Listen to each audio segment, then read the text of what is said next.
Assalamualaikum warahmatullahi wabarakatuh. Assalamualaikum.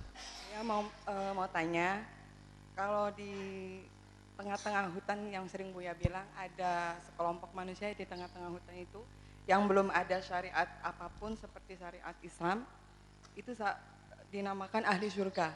Tapi misalnya kayak misionaris datang ke tempat itu dan orang-orang di sekitar itu tidak ada yang tahu bahwa di luar sana ada syariat Islam, apakah itu juga termasuk ahli surga?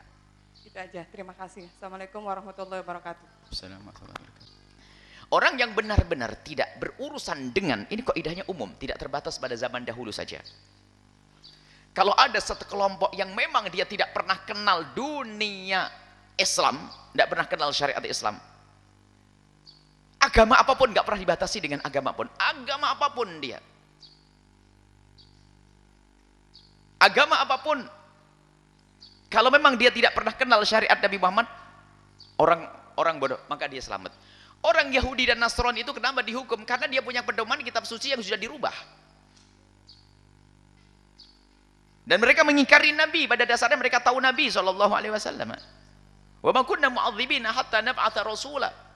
Kami tidak akan menghukum siapapun sampai datang utusan Allah Subhanahu wa taala. Baru mereka orang yang di tengah apakah Mesiu agamanya apapun, menyembah berhala, kan bisa Buddha, Hindu dan seterusnya, termasuk menyembah Bunda Maria Kristen segala macam. Selagi mereka memang pada dasarnya adalah orang yang tidak pernah bersentuhan dengan syariat Nabi Muhammad SAW, pantang Allah menyiksa mereka. Di tengah hutan tiba-tiba beragama Hindu. Dia tidak ngerti agama Hindu. Dia mempercayai berhala Tuhan dan sebagainya. Dia nggak ngerti itu semuanya. Allah pantang menghukum mereka. Tapi setelah ada seruan Tuhan Maha Tunggal, lah kok nggak mau, maka baru mereka akan dihukum oleh Allah Subhanahu wa taala. Itu umum untuk semuanya.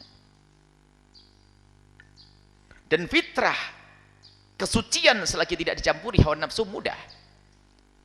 Coba kalau orang kayak apa diajak dialog tentang ketuhanan, masalah Tuhan, diajak bicara tentang Tuhan Maha Tunggal dan sebagainya, mudah nerima. Sehingga dalam bahasa akidah kita, masalah tauhid, mengesahkan Allah, maka didiskusikan dalam dialog-dialog mantek falsafah yang pelik bagi orang cerdas. Dan perlu disederhanakan juga, kalau Tuhan dua itu gimana, kan begitu? Nggak mungkin ada Tuhan dua. Yang menciptakan Tuhan ini siapa? Nah, ini nanti ada dialog-dialog akidah yang panjang. Jadi siapapun orang, asalkan tidak pernah bersentuhan, tidak pernah dengar syariat Islam, maka dia adalah orang yang aman. Allah pantang menghukum. Kecuali sudah ada syariat Islam, atau menemukan di dalam kitab suci mereka berita tentang Nabi Muhammad seperti orang Yahudi dan Nasrani, lah kok masih nggak mau dengar berita? Mereka ada Nabi Muhammad, karena kesombongan, karena kedengkian, baru dihukum oleh Allah Subhanahu wa taala karena dia mendengar berita tentang Nabi Muhammad SAW.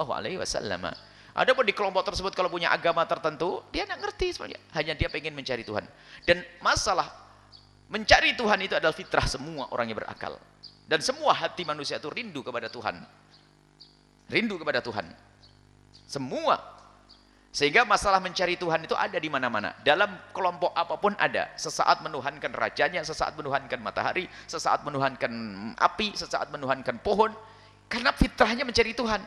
Akan tapi ketahuilah, kita berbeda dengan kaum Mu'tazilah dan sebagian kaum falasifah. Untuk menentukan itu tidak bisa kecuali dengan syariat. Kaum falasifah bisa sampai kesimpulan bahasanya semesta ini ada kekuatan yang luar biasa. Sang semesta ada penciptanya, para falsafah, filosof. Akan tapi para filosof tidak sampai kepada kesimpulan bahasanya pencipta itu adalah Allah. Untuk mengenal Allah perlu namanya syariat. Tapi pada dasarnya semua mencari Tuhan. Nyembah berhala mencari Tuhan.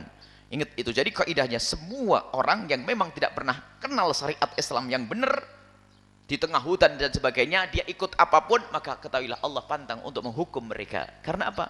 Allah Maha Kasih. Wong dia tidak ada petunjuk. Tidak ada petunjuk. Tapi kalau sudah kenal, kita sampaikan Islam kepada mereka, lah kok dengan kesombongan mereka, baru nanti akan dihukum oleh Allah Subhanahu wa taala. Wallahu a'lam bissawab.